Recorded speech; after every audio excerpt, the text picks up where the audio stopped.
Ai, César, tô ferrado na redação, me ajuda! Tá bom, meu filho. Então, hoje a gente vai falar da forma, domínio da tipologia, organização textual e coesão textual. Vem comigo!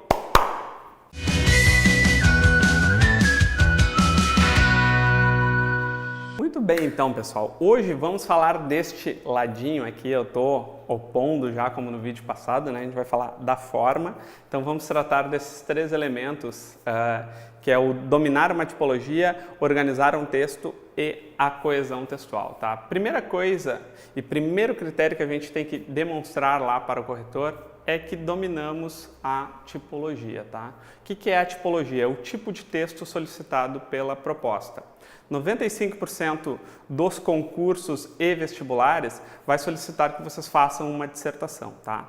O que a gente tem que demonstrar para o corretor frente a isso, tá? A característica principal do texto dissertativo é ele apresentar um posicionamento, que a gente chama ali a tese, tá? Então, frente a um determinado assunto, temos que estruturar uma tese, tá? Diferentemente de um texto narrativo em que a gente conta uma história, no texto dissertativo a gente vai ter que estruturar uma tese e vamos ter que trazer argumentos para a sustentabilidade dessa tese, tá? Então, vou pegar um exemplo aqui para vocês, algo que está aí está em voga, que é a questão da violência dos alunos frente aos professores, tá? Um concurso, de repente, poderia perguntar como vocês se posicionam a respeito dessa questão, tá? Então, como é que vocês vão mostrar domínio da tipologia para o corretor? Primeira coisa, vocês têm que assumir um ponto de vista, vocês vão ter que assumir uma tese para ser desenvolvida. Onde a gente vai colocar essa tese é algo mais ligado ali à questão da organização. Vamos falar aqui do domínio dessa tipologia, tá? Por exemplo, vocês imaginam, vou estruturar uma tese aqui, que, por exemplo, que a figura do professor se perdeu ao longo dos anos, ou que há hoje uma desvalorização da figura do professor, tá? Então, essa é a minha tese. E é isso que eu vou mostrar, e daí a gente já vamos entrar já no segundo elemento, que é a organização do texto, para falar desses dois juntos, tá? Onde que é um bom lugar para a gente colocar essa nossa tese, tá? Eu, enquanto corretor, eu acho interessante num texto dissertativo, quando o candidato ali, ele já me traz meio que de cara a tese, tá? Eu acho que o parágrafo introdutório, que tem a função de abertura textual, tá? Isso é bem importante. Eu acho que é um bom lugar para a gente colocar essa tese. E daí vamos já misturar e entrando aqui um pouquinho no segundo elemento, que é a organização textual, tá? Uma temática como essa que eu propus aqui para vocês, tá? O que é importante, por exemplo, aparecer num parágrafo introdutório? Lembrem o que é uma introdução, função de abertura textual, tá? Vocês não podem chegar chutando assim a proposta, sabe? Aquilo que muitos alunos fazem, por exemplo, você é a favor, texto polêmico, você é a favor da legalização da maconha, o cara começa lá, sim, ponto. Ou seja, é como se assim, não precisa introduzir nada, vou chegar chutando, todo mundo já sabe do que se trata esse texto aqui. Pessoal, vocês têm que imaginar que esse texto de vocês, ele tem que se transformar num texto, não numa tarefa. E um bom texto é aquele que eu tiro de um vestibular, publico lá na minha rede social e as pessoas curtem. E as pessoas, elas precisam, num parágrafo introdutório, ter uma razão para ler este texto. Então é importante, e às vezes é até essencial, que a gente repita ali partes da proposta, justamente para situar sobre o que falaremos no texto. O texto vai falar sobre a questão da violência que os professores têm sofrido por parte dos alunos. É importante que a pessoa saiba, num parágrafo que tem a função de abertura textual, que é sobre isso que vai falar esse texto. E é interessante, pelo menos eu acho interessante, e não é obrigatório que esteja nesse parágrafo introdutório, mas quando o candidato já aponta a tese dele nesse parágrafo de abertura, Para mim, corretor, a tarefa ela se torna mais fácil, porque eu já sei como acompanhar toda a outra parte organizacional deste texto, tá? Então, o meu texto é sobre isso, sobre essa questão da violência. A minha tese é que, ao longo dos anos, a profissão de professor tem sido desvalorizada. Bom, então, abri o texto, meu texto vai falar sobre isso, tem um ponto de vista, ou seja, já demonstrei que domino a tipologia. Vamos agora para a questão da organização do texto. O que é preciso para organizar bem este texto que estamos propondo, tá? Vejam só uma coisa. Tenho essa minha tese, tá? Quantos argumentos eu uso para sustentar essa minha tese, tá? Vocês têm que imaginar o seguinte: há uma limitação em todos os concursos, pessoal. Vocês não vão poder escrever um tratado a respeito do assunto, tá? Não é nem esse o objetivo do concurso. Vocês têm uma limitação de tempo. Então, o que eu recomendo, tá? Eu recomendo que vocês não desenvolvam mais do que 3 argumentos, tá? Não é uma receita de bolo, é uma limitação que o texto nos dá. Porque a gente tem que entender uma coisa, vou sugerir para vocês aqui um texto que é o nosso texto falando sobre parágrafo, que vocês têm que ver, assistir esse vídeo do parágrafo para vocês entenderem o que eu vou dizer agora, tá? Parágrafos bem organizados são unidades de sentido. E cada argumento que a gente usar vai ser uma unidade de sentido desse texto. Então, por exemplo, se eu quero desenvolver 5 argumentos, eu precisaria do meu parágrafo introdutório e mais 5 parágrafos.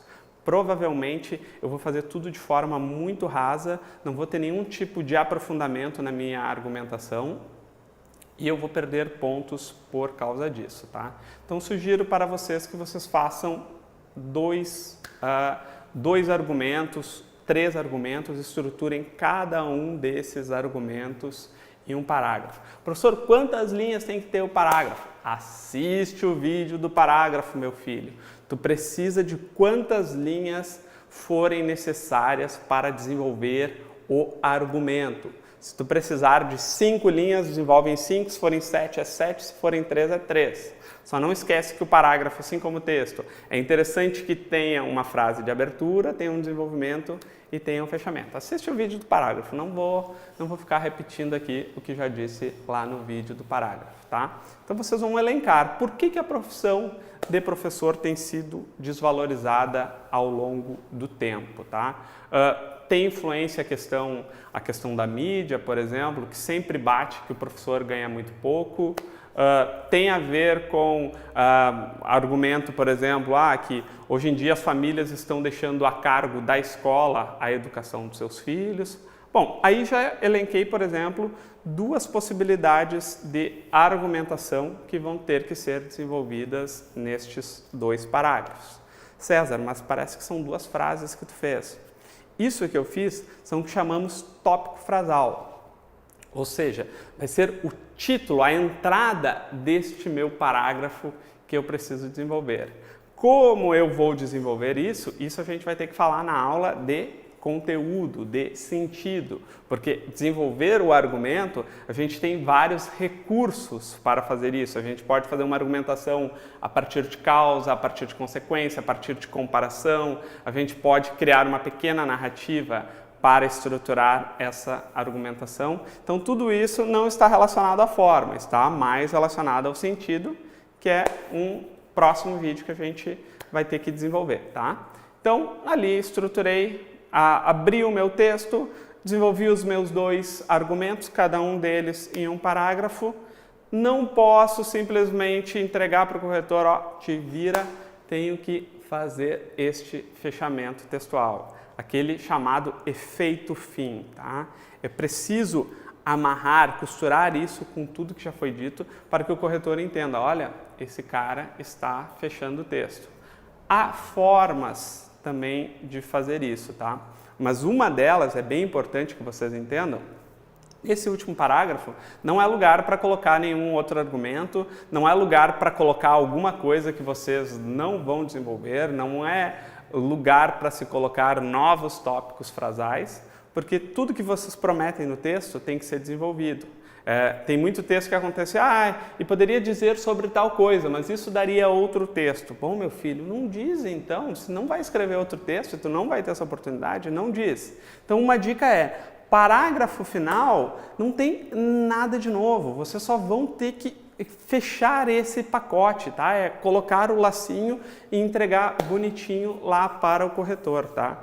Uma forma de se fazer isso é, por exemplo, retomar a argumentação. Aquilo que eu fiz no vídeo passado, lá no final do vídeo, bom, vamos ver o que vimos até agora, vimos isso, vimos aquilo. Então, esse formato de, por exemplo, de resumo daquilo que foi dito, ou de o momento de dizer novamente o que já foi dito, de repente guardar algo da argumentação passada ali para dizer aquilo de uma forma diferente do que vocês já disseram, é uma boa forma de vocês fecharem esse pacotinho, tá? O corretor entende que quando tu está retomando aquilo que foi dito, já está se criando esse chamado efeito fim. Então, um efeito fim dos dois elementos que eu falei. Mostrei que domino a tipologia.